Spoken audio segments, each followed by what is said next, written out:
નમસ્કાર વિદ્યાર્થી મિત્રો, લાસ્ટ વિડિયોમાં આપણે ઇથર સંયોજનોના આઈયુપીએસી નામકરણ અને સામાન્ય નામકરણનો અભ્યાસ કરી ગયા. હવે ચેપ્ટરનો મેઇન સવાલ શરૂ થાય. આલ્કોહોલ અને ફિનોલ સંયોજનોની બનાવટ. આ વિડિયોમાં આપણે આલ્કોહોલ સંયોજનોની બનાવટની જુદી જુદી પદ્ધતિઓ શીખવી છે. સો આલ્કોહોલ સંયોજનની બનાવટ. હવે વિદ્યાર્થી મિત્રો, આલ્કોહોલ સંયોજનોની પહેલી બનાવટ આલ્કીન સંયોજનમાંથી. આલ્કીન સંયોજનમાંથી આલ્કોહોલ કેવી રીતે બનાવવામાં આવે? તો એના માટે બે રસ્તા છે. એક એસિડ ઉદ્દીપકની હાજરીમાં એનું જલ વિભાજન કરવામાં આવે, હાઇડ્રેશન પ્રક્રિયા, પાણી સાથેની પ્રક્રિયાને હાઇડ્રેશન પ્રક્રિયા કહેવાય. અથવા ડાયબોરેન વડે એનું ઓક્સિડેશન કરવામાં આવે, એટલે હાઇડ્રોબોરેશન ઓક્સિડેશન પ્રક્રિયા. આલ્કીન સંયોજનમાંથી આલ્કોહોલ બે રીતે બને. એમાં નંબર 1 જોઈએ, એસિડ ઉદ્દીપકીય જલીયકરણ. એસિડ ઉદ્દીપકની હાજરીમાં પાણી સાથેની પ્રક્રિયા. આલ્કીન સંયોજનો એસિડ ઉદ્દીપકની હાજરીમાં પાણી સાથે પ્રક્રિયા કરીને આલ્કોહોલ સંયોજનો બનાવે છે. જો સિમ્પલ, આલ્કીન સંયોજનો એસિડ ઉદ્દીપકની હાજરીમાં પાણી સાથે પ્રક્રિયા થાય તો આમાંથી બે ભાગ પડે, H+ અને OH-. H+ અહીં જાય તો OH- આ કાર્બન પર આવે, તેમાંથી આપણને આલ્કોહોલ બને છે. આ સમમિતીય આલ્કીન હોય તો આ રીતે, જો અસમમિતીય આલ્કીન હોય તો આ પ્રક્રિયા માર્કોવનિકોવના નિયમનું પાલન કરે છે. સો માર્કોવનિકોવના નિયમનું પાલન કરે, H+ OH-. તો OH- ક્યાં જાય? તો પ્રક્રિયકનો ઋણ ઘટક ઓછા હાઇડ્રોજન ધરાવતા દ્વિબંધના કાર્બન સાથે જોડાય અને ધન ઘટક વધુ હાઇડ્રોજન ધરાવતા દ્વિબંધના કાર્બન સાથે જોડાય. તો આ આલ્કીન અસમમિતીય જે લાસ્ટ વિડિયોમાં જોઈ ગયા. અસમમિતીય આલ્કીન, પાણી સાથે પ્રક્રિયા કરો એસિડ ઉદ્દીપકની હાજરીમાં તો પાણીનો OH- એ ઋણ ઘટક ઓછા હાઇડ્રોજન ધરાવતા દ્વિબંધના કાર્બન સાથે જોડાય અને પ્રોપેન 2-ol નિપજ મળે છે. હવે વિદ્યાર્થી મિત્રો, એસિડ ઉદ્દીપકની હાજરીમાં પાણી સાથેની પ્રક્રિયા, તો તમે જો તો આ પ્રક્રિયા કયા નિયમનું પાલન કરે? માર્કોવનિકોવ.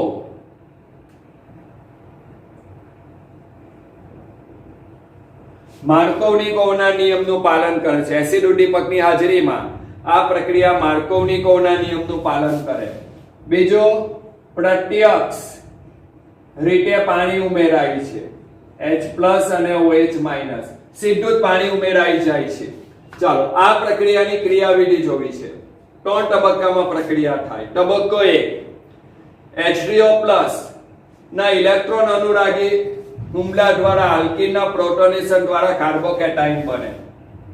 વિદ્યાર્થી મિત્રો, જે પાણી છે તે એસિડમાંનો પ્રોટોન લઈ લે એટલે H3O+ બને.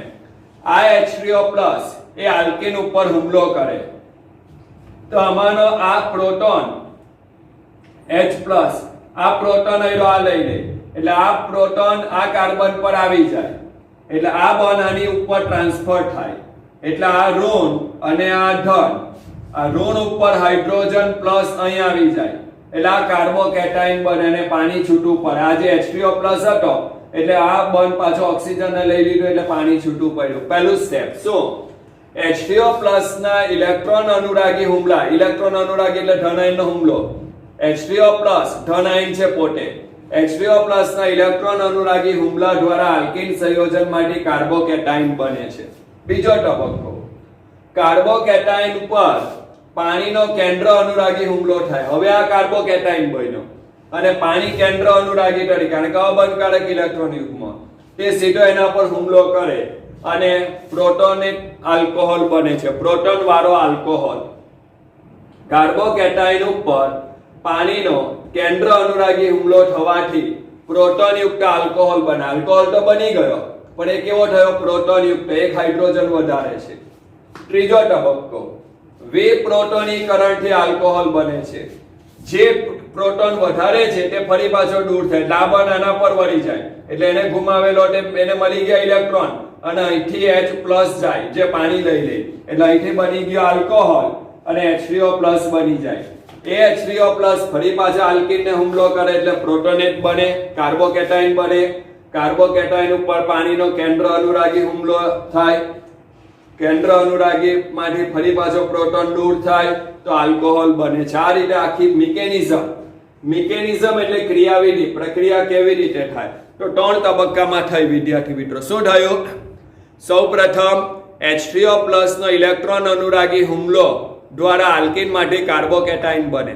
સેકન્ડ, કાર્બોકેટાઇન ઉપર પાણીનો કેન્દ્ર અનુરાગી હુમલો થવાથી પ્રોટોનયુક્ત આલ્કોહોલ બને. થર્ડ, પ્રોટોનયુક્ત આલ્કોહોલનું વિપ્રોટોનીકરણ થવાથી આલ્કોહોલ બને છે. એક વધારાનો પ્રોટોન દૂર થઈ જાય એમાંથી આલ્કોહોલ બને છે. વિદ્યાર્થી મિત્રો, આલ્કોહોલ સંયોજનોની બનાવટનો પહેલો રસ્તો શું? એસિડ ઉદ્દીપકની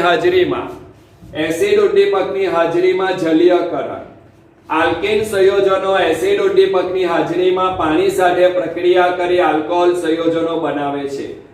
જો સમમિતીય આલ્કીન લેવામાં આવે તો સીધી નિપજ મળે, અસમમિતીય આલ્કીન હોય તો માર્કોવનિકોવના નિયમ પ્રમાણે નિપજ મળે. આ પ્રક્રિયામાં પ્રત્યક્ષ એટલે સીધું પાણી ઉમેરાય છે. મિકેનિઝમ શું? તો એ પાણીની અંદર પ્રોટોન ઉમેરાય એટલે H3O+. હવે H3O+ ના ઇલેક્ટ્રોન અનુરાગી હુમલા દ્વારા આલ્કીનમાંથી કાર્બોકેટાઇન બને. કાર્બોકેટાઇન ઉપર પાણીનો કેન્દ્ર અનુરાગી હુમલો થાય એટલે પાણી ઉમેરાઈ ગયું સીધું. ઓકે, ત્યાર પછી વિપ્રોટોનીકરણથી આલ્કોહોલ બને છે. એક પ્રોટોન દૂર થઈ જાય તેમાંથી આલ્કોહોલ બને. વિદ્યાર્થી મિત્રો લખીને તૈયારી કરજો. મિકેનિઝમ, પરીક્ષામાં મિકેનિઝમ પણ લખવાની હોય છે સવાલ પૂછે તો. તો ચાલો, આલ્કોહોલની બનાવટનો પહેલો રસ્તો કયો વિદ્યાર્થી મિત્રો? આલ્કીનનો એસિડ ઉદ્દીપકીય જલીયકરણ. એસિડ ઉદ્દીપકની હાજરીમાં પાણી સાથે પ્રક્રિયા કરો તો એસિડ એ પાણીમાં દાખલ થાય H3O+. આલ્કીન પર હુમલો કરે તો કાર્બોકેટાઇન. કેન્દ્ર અનુરાગી પાણી કાર્બોકેટાઇન પર હુમલો કરે તો પ્રોટોનયુક્ત આલ્કોહોલ. એમાંથી વિપ્રોટોનીકરણ થવાથી આલ્કોહોલ બને. વિદ્યાર્થી મિત્રો સમજ પડી? ક્લિયર થયો? યસ કે નો? ચાલો બીજું, આમાં જ બીજી રિએક્શન હાઇડ્રોબોરેશન ઓક્સિડેશન દ્વારા. વિદ્યાર્થી મિત્રો, આલ્કીન સંયોજનમાંથી આપણે આલ્કોહોલ બનાવવો છે તો આલ્કીન સંયોજનમાંથી આલ્કોહોલ બનાવવા માટે બે રસ્તા. એક, એસિડ ઉદ્દીપકની હાજરીમાં જલ વિભાજન, જલીયકરણ પ્રક્રિયા. બીજું, હાઇડ્રોબોરેશન ઓક્સિડેશન પ્રક્રિયા. આ પણ એક સમજવા જેવી પ્રક્રિયા છે, સમજો. ડાયબોરેન BH3 2 times ડાયબોરેનની આલ્કીન સંયોજનો સાથે પ્રક્રિયા કરી યોગશીલ નિપજ તરીકે ટ્રાય આલ્કાઇલ બોરેન બને છે. શું કીધું વિદ્યાર્થી મિત્રો? ડાયબોરેનની આલ્કીન સંયોજન સાથે યોગશીલ પ્રક્રિયા થાય ત્યારે ટ્રાય આલ્કાઇલ બોરેન બને છે, જે જલીય NOH ની હાજરીમાં હાઇડ્રોજન પેરોક્સાઇડ વડે ઓક્સિડેશન પામી આલ્કોહોલ બનાવે છે. શું લખીશું? આલ્કીન સંયોજનની ડાયબોરેન સાથે યોગશીલ પ્રક્રિયા થવાથી ટ્રાય આલ્કાઇલ બોરેન બને, જેની NOH ની હાજરીમાં હાઇડ્રોજન પેરોક્સાઇડ વડે ઓક્સિડેશન થાય તેમાંથી આલ્કોહોલ બને છે.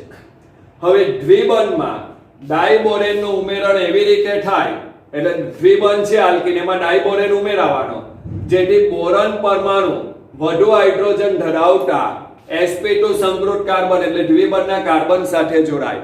હવે બોરોન એ ઋણ વીજભારિત, બોરોન નેગેટિવ, તો ઋણ ઘટક વધુ હાઇડ્રોજન ધરાવતા દ્વિબંધના કાર્બન સાથે જોડાય. એનો અર્થ પેરોક્સાઇડ અસર. કઈ અસર?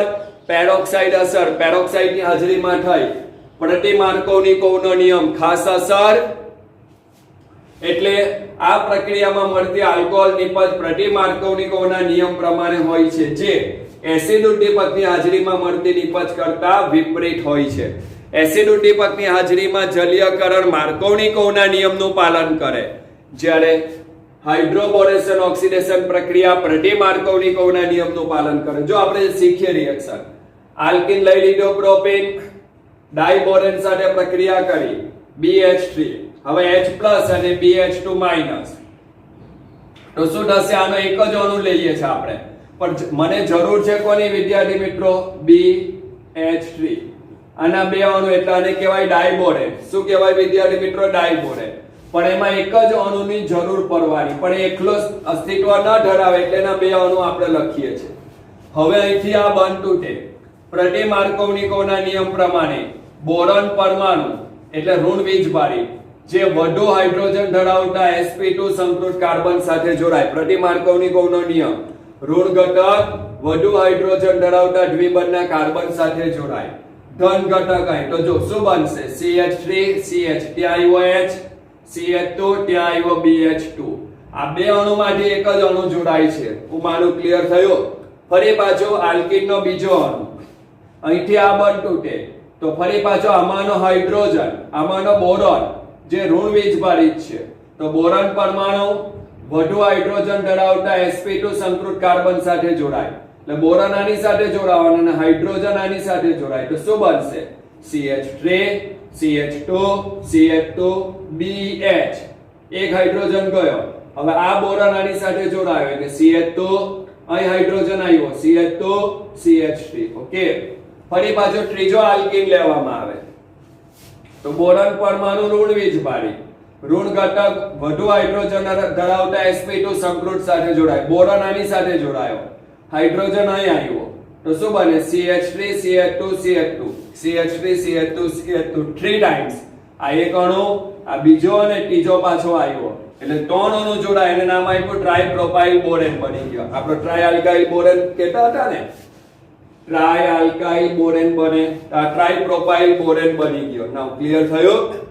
ફરી પાછો આલ્કીનની ડાયબોરેન સાથે પ્રક્રિયા કરવામાં આવે તો ટ્રાઇઆલ્કાઇલ બોરેન બને, જેની NaOH ની હાજરીમાં હાઇડ્રોજન પેરોક્સાઇડ વડે ઓક્સિડેશન કરવામાં આવે તો આલ્કોહોલ નિપજ મળે છે. દ્વિબંધમાં ડાયબોરેનનું ઉમેરણ એવી રીતે થાય છે જેથી બોરોન પરમાણુ વધુ હાઇડ્રોજન ધરાવતા sp2 સંકૃત કાર્બન સાથે જોડાય છે. આ પ્રક્રિયા પ્રતિ માર્કોવનિકોવના નિયમ પ્રમાણે થાય છે.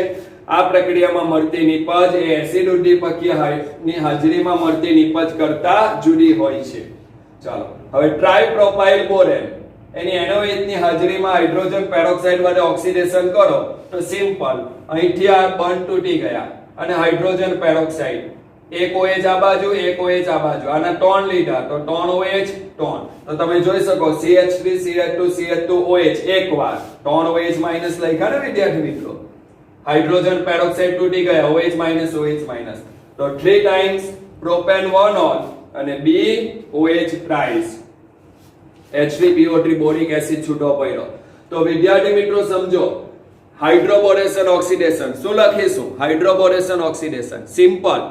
શું આલ્કીન સંયોજનમાં ડાયબોરેનની પ્રક્રિયા કરવામાં આવે ત્યારે યોગશીલ નિપજ તરીકે ટ્રાઇઆલ્કાઇલ બોરેન મળે છે, જેની NaOH ની હાજરીમાં હાઇડ્રોજન પેરોક્સાઇડ વડે ઓક્સિડેશન કરવામાં આવે તો આલ્કોહોલ નિપજ મળે છે.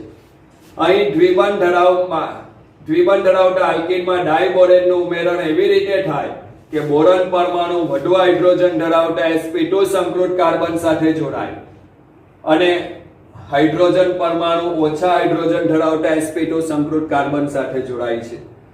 ટ્રાઇઆલ્કાઇલ બોરેન આ પ્રક્રિયા પ્રતિ માર્કોવનિકોવના નિયમ પ્રમાણે મળે છે, જે એસિડ ઉદ્દીપકની હાજરીમાં મળતી નિપજ કરતા વિપરીત છે. એસિડ ઉદ્દીપકની હાજરીમાં જે પ્રક્રિયા થઈ માર્કોવનિકોવના નિયમ પ્રમાણે થઈ અને પ્રત્યક્ષ રીતે પાણી ઉમેરાયું. અહીં જે પ્રક્રિયા થઈ પ્રતિ માર્કોવનિકોવના નિયમ પ્રમાણે થઈ અને અપ્રત્યક્ષ રીતે પાણી ઉમેરાયું. હકીકત તમે આની સાથે કમ્પેર કરો તો ઘટના તો એ જ બની, આ બંધ તૂટે, અહીં આવ્યો H, અહીં આવ્યો OH, પણ તમે એ વિચારો કે અહીં જે H આપ્યો તે કોને આપ્યો, ડાયબોરેને. જો આ H આવ્યો, ફરી પાછું બીજી વાર અહીં H આવ્યો, ત્રીજી વાર જે H આપે છે તે ડાયબોરેન મને આપી જાય છે અને જે જગ્યાએ બોરોન આવ્યો તે બોરોન તો દૂર થઈ, તેની જગ્યાએ OH, તો OH કોણ આપી ગયો, OH હાઇડ્રોજન પેરોક્સાઇડ. એટલે અહીં પણ જોઈએ તો શું થયું, અપ્રત્યક્ષ રીતે પાણી ઉમેરાય છે, જેમાં H કોણ આપે છે, ડાયબોરેન, અને OH- કોણ આપે છે, OH- હાઇડ્રોજન પેરોક્સાઇડ માંથી OH- મળે છે. વિદ્યાર્થી મિત્રો ફરી પાછું આલ્કીન સંયોજનમાંથી આલ્કોહોલની બનાવટ બે રસ્તા, એક એસિડ ઉદ્દીપકની હાજરીમાં જલીયકરણ, એસિડ ઉદ્દીપકની હાજરીમાં જલીયકરણ પ્રક્રિયા થાય તેમાંથી આલ્કોહોલ નિપજ મળે છે. એસિડ ઉદ્દીપકની આલ્કીન સંયોજનો એસિડ ઉદ્દીપકની હાજરીમાં પાણી સાથે પ્રક્રિયા કરે ત્યારે આલ્કોહોલ નિપજ મળે છે. જો અસમિતીય આલ્કીન લેવામાં આવે તો માર્કોવની-કોવના નિયમ પ્રમાણે થાય છે. મિકેનિઝમ પણ આપણે જોઈ ગયા. એમાં H2O+ ના ઇલેક્ટ્રોન અનુરાગી હુમલો દ્વારા કાર્બોકેટાઇન બને, કેન્દ્ર અનુરાગી પાણી કાર્બોકેટાઇન ઉપર હુમલો કરે અને વિપ્રોટોનીકરણથી આલ્કોહોલ બને. બીજો રસ્તો હાઇડ્રોબોરેશન ઓક્સિડેશન. ડાયબોરેન આલ્કીન સંયોજનમાં સાથે યોક્સિલ પ્રક્રિયા કરી ટ્રાયઆલ્કાઇલ બોરેન બનાવે છે. ઓકે, ટ્રાયઆલ્કાઇલ બોરેન બને જે જલીય NaOH ની હાજરીમાં હાઇડ્રોજન પેરોક્સાઇડ વડે ઓક્સિડેશન પામી આલ્કોહોલ બનાવે છે. આલ્કોહોલ બને છે.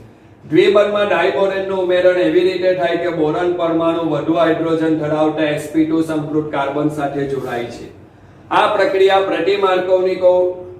પ્રક્રિયામાં મળતી આલ્કોહોલ નિપજ પ્રતિ માર્કોવની-કોવના નિયમ પ્રમાણે હોય છે, જે એસિડ ઉદ્દીપકની હાજરીમાં મળતી નિપજ કરતા વિપરીત હોય છે. હું માનું ક્લિયર થયું? અહીં પ્રતિ માર્કોવની-કોવનો નિયમ થયો, પાણી ઉમેરાયું પણ અપ્રત્યક્ષ રીતે, કારણ કે પાણી આમાંથી આ બન્યો એટલે અહીં H અને અહીં OH આવ્યો. પાણી ઉમેરાયું, હાઇડ્રોજન કોણ આપી ગયો? ડાયબોરેન માંથી હાઇડ્રોજન આવ્યો જો, અને OH કોણ આપી ગયો? Hydrogen peroxide. એટલે અપ્રત્યક્ષ રીતે પાણી ઉમેરાય, જેમાં હાઇડ્રોજન કોણ આપે છે? ડાયબોરેન, અને OH કોણ આપે છે? Hydrogen peroxide. જ્યારે એસિડ ઉદ્દીપકની હાજરીમાં સીધું પાણી ઉમેરાતું હતું. ના વિદ્યાર્થી મિત્રો, ક્લિયર થયો? ચાલો આગળ. આ બંનેનું કમ્પેરિઝન વિદ્યાર્થી મિત્રો, આ બંનેની સરખામણી કરવી છે. તો જો હેક્સ 1 લઈ લીધો છે મેં, 6 કાર્બન વાળો હેક્સ 1 એની H+H2O લખું એટલે કઈ પ્રક્રિયા? તરત ખબર પડી જવી જોઈએ. H+H2O લખું એટલે તરત ખબર પડવી જોઈએ. કઈ? એસિડ ઉદ્દીપકીય જલીયકરણ પ્રક્રિયા. અંગ્રેજીમાં કહેવાય એસિડ ઉદ્દીપકીય હાઇડ્રેશન. હાઇડ્રેશન પ્રક્રિયા એટલે પાણી સાથે થતી પ્રક્રિયા. તો એસિડ ઉદ્દીપકીય જલીયકરણની પ્રક્રિયા એટલે એસિડ ઉદ્દીપકીય હાઇડ્રેશન પ્રક્રિયા. એસિડની હાજરીમાં પાણી સાથે પ્રક્રિયા થાય. માર્કોવની-કોવના નિયમનું પાલન કરે, પ્રત્યક્ષ રીતે પાણી ઉમેરાય એટલે સીધું પાણી ઉમેરાયું. એટલે અહીંથી પાણીમાંથી બે ઘટક છૂટા પડ્યા. સો H+OH-. માર્કોવની-કોવનો નિયમ, પ્રક્રિયકનો ઋણ ઘટક ઓછા હાઇડ્રોજન ધરાવતા દ્વિબંધના કાર્બન સાથે જોડાયો તો કઈ નિપજ મળી? તો આને હેક્સેન 1 નિપજ મળી. હવે જો NaOH H2O2 પાણી, અહીં પણ સીધું તમે જોશો ડાયબોરેન NaOH, અહીં બીજું આપણે એડ કરી શકીએ BH3 2 times NaOH ની હાજરીમાં. તો હાઇડ્રોબોરેશન ઓક્સિડેશન પ્રક્રિયા, ડાયબોરેન સાથે હાઇડ્રોજન પેરોક્સાઇડ ની હાજરીમાં એટલે તરત સ્પાર્ક થવો જોઈએ. હાઇડ્રોબોરેશન ઓક્સિડેશન પ્રક્રિયા પ્રતિ માર્કોવની-કોવના નિયમનું પાલન કરે, અપ્રત્યક્ષ રીતે પાણી ઉમેરાય એટલે પ્રક્રિયકનો ઋણ ઘટક શું થાય? વધુ હાઇડ્રોજન ધરાવતા દ્વિબંધના કાર્બન સાથે જોડાય. તો આમાંથી તમને નિપજ જો આ હેક્સેન 2 ઓલ, તો આ હેક્સેન 1 ઓલ નિપજ મળે છે. આ હેક્સેન 2 ઓલ નિપજ, આ હેક્સેન 1 ઓલ નિપજ. તો બંને જો આલ્કીન સંયોજનમાંથી આલ્કોહોલ બન્યો, પણ બે જુદી જુદી પ્રક્રિયા. એક માર્કોવની-કોવનો નિયમ પાલન કરે, એસિડની હાજરીમાં જળ વિભાજન. બીજું ડાયબોરેન સાથે પ્રક્રિયા કરી H2O2 વડે ઓક્સિડેશન કરો, જેને નામ આપ્યું હાઇડ્રોબોરેશન ઓક્સિડેશન પ્રક્રિયા, જે પ્રતિ માર્કોવની-કોવના નિયમ પ્રમાણે પ્રક્રિયા થાય. આમાં સીધું પાણી ઉમેરાય, આમાં અપ્રત્યક્ષ રીતે પાણી ઉમેરાય છે. ઉમેરાય તો પાણી, પણ હાઇડ્રોજન કોણ આપે? ડાયબોરેન, અને OH કોણ આપે છે? Hydrogen peroxide. આમાં સીધું પાણી ઉમેરાય છે વિદ્યાર્થી મિત્રો. ના આ બે વચ્ચેનો કન્સેપ્ટ ક્લિયર થયો? સમજાયો? બે વચ્ચેનો કન્સેપ્ટ એકદમ ક્લિયર કટ. ચાલો હવે બીજી બનાવટ જોઈએ. આપણે એક બનાવટ જોઈએ આલ્કીન સંયોજનમાંથી આલ્કોહોલની બનાવટ. હવે કાર્બોનિલ સંયોજનમાંથી આલ્કોહોલની બનાવટ વિદ્યાર્થી મિત્રો. કયો? કાર્બોનિલ સંયોજનમાંથી આલ્કોહોલની બનાવટ. એમાં પણ બે છે, એમાંની એક જોઈએ. આલ્ડીહાઇડ અને કીટોન સંયોજનના રિડક્શન દ્વારા વિદ્યાર્થી મિત્રો, આલ્ડીહાઇડ અને કીટોન સંયોજનના રિડક્શન દ્વારા. નંબર 1, આલ્ડીહાઇડ અને કીટોન સંયોજનો ઉદ્દીપકની હાજરીમાં હાઇડ્રોજન ઉમેરણ દ્વારા અનુવર્તી આલ્કોહોલ સંયોજનમાં રિડક્શન પામે છે. પહેલો પોઈન્ટ, આલ્ડીહાઇડ અને કીટોન સંયોજનો ઉદ્દીપકની હાજરીમાં હાઇડ્રોજન ઉમેરાય, ઉદ્દીપકની હાજરીમાં હાઇડ્રોજન ઉમેરાય અને અનુવર્તી આલ્કોહોલ સંયોજનમાં રિડક્શન પામે છે. કયા ઉદ્દીપક વપરાય? સામાન્ય રીતે સૂક્ષ્મ વિભાજિત ધાતુ જેવી કે પ્લેટિનમ, પેલેડિયમ અને નિકલ ઉદ્દીપક તરીકે વર્તે છે. સામાન્ય રીતે સૂક્ષ્મ વિભાજિત ધાતુ પ્લેટિનમ એટલે આ હાઇડ્રોજન સાથેની રિડક્શન આલ્ડીહાઇડ અને કીટોન ની ઉદ્દીપકની હાજરીમાં હાઇડ્રોજન વડે રિડક્શન પ્રક્રિયા થાય એમાં ઉદ્દીપક તરીકે નિકલ અથવા પ્લેટિનમ અથવા પેલેડિયમનો ઉદ્દીપક તરીકે ઉપયોગ થાય. આ ઉપરાંત પણ સોડિયમ બોરોહાઇડ્રાઇડ અથવા લિથિયમ એલ્યુમિનિયમ હાઇડ્રાઇડ સાથે આલ્ડીહાઇડ કે કીટોનની પ્રક્રિયાથી પણ આલ્કોહોલ બનાવી શકાય છે. તો વિદ્યાર્થી મિત્રો, કાર્બોનિલ સંયોજન કોને કહેવાય? કાર્બન સાથે ઓક્સિજન દ્વિબંધથી જોડાયેલો હોય, તો આવા સંયોજનોને કાર્બોનિલ સંયોજનો કહે છે. અને કાર્બોનિલ સંયોજનોનું રિડક્શન દ્વારા તો આલ્ડીહાઇડ કીટોન સંયોજનો ઉદ્દીપકની હાજરીમાં રિડક્શન પ્રક્રિયા અનુભવી અનુવર્તી આલ્કોહોલ સંયોજનો બનાવે છે. સામાન્ય રીતે સૂક્ષ્મ વિભાજિત ધાતુ જેવી કે નિકલ અથવા પ્લેટિનમ અથવા પેલેડિયમનો ઉદ્દીપક તરીકે ઉપયોગ થાય. આ ઉપરાંત સોડિયમ બોરોહાઇડ્રાઇડ અથવા લિથિયમ એલ્યુમિનિયમ હાઇડ્રાઇડ સાથે પણ આલ્ડીહાઇડ અને કીટોનની પ્રક્રિયા કરવાથી આલ્કોહોલ બને છે. પણ વિદ્યાર્થી મિત્રો, આલ્ડીહાઇડનું રિડક્શન થવાથી પ્રાથમિક આલ્કોહોલ અને કીટોનનું રિડક્શન થવાથી દ્વિતીયક આલ્કોહોલ બને છે. વિદ્યાર્થી મિત્રો, શું આલ્ડીહાઇડનું રિડક્શન થવાથી શું મળે? પ્રાથમિક આલ્કોહોલ. અને કીટોનનું રિડક્શન થવાથી શું મળે છે? દ્વિતીયક આલ્કોહોલ. ચાલો જો આલ્ડીહાઇડ RCOOH તમે પણ બુકમાં આ રીતે લખી દેજો. એનું હાઇડ્રોજન વડે રિડક્શન થયું. ઉદ્દીપક તરીકે કોણ? નિકલ અથવા પ્લેટિનમ અથવા પેલેડિયમ ઉદ્દીપકની હાજરીમાં. તો શું થશે? અહીંનો દ્વિબંધમાંનો એક બંધ તૂટે અને બંને કાર્બન ઉપર એક એક હાઇડ્રોજન ઉમેરાય. તો RCH ઉપર H નીચે OH, RCH2OH ધ્યાનથી જો તો બંને ઉપર આ કાર્બનનો બંધ તૂટ્યો એટલે એના પર એક હાઇડ્રોજન, ઓક્સિજન પર એક હાઇડ્રોજન,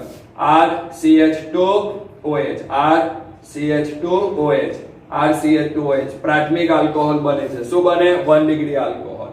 ચલો કીટોન જો COO R વત્તા H2. હવે બીજો પદાર્થ આપણે લઈએ સોડિયમ બોરોહાઇડ્રાઇડ અથવા લિથિયમ એલ્યુમિનિયમ હાઇડ્રાઇડ. એ બંને ઉપર રિડક્શન કરી શકે. તો કન્સેપ્ટ આ બનતું તો બંને કાર્બન ઉપર એક એક કાર્બન અને ઓક્સિજન ઉપર એક એક હાઇડ્રોજન ઉમેરાયો. RCH R છેદમાં OH.